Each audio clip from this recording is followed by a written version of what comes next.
নমস্কার বন্ধুরা, আপনারা সবাই কেমন আছেন? আশা করছি ভালো আছেন। বাঙালি মানেই মাছ ভাত, সেটা বছরের শুরু কিংবা শেষ।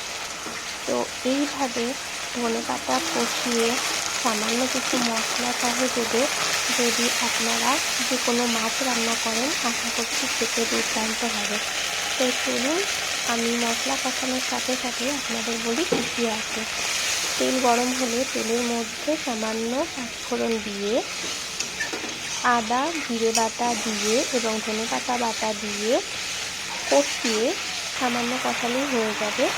এবং তারপরে ভেজে রাখা পাবদা মাছ দিয়ে এপিট ওপিট করলেই কিন্তু রেডি। এবং এখানে যেহেতু আমি ধনেপাতা দিয়েছি, সেই জন্যে গ্রিন ভাবটা রাখার জন্যে আমি কিন্তু কাঁচা লঙ্কা বাটাটাও দিয়েছি, লাল লঙ্কা এখানে ব্যবহার করিনি। তো মাখা মাখা এইভাবে আপনারা খেয়ে দেখতে পারেন, ভালো লাগবে আশা করছি।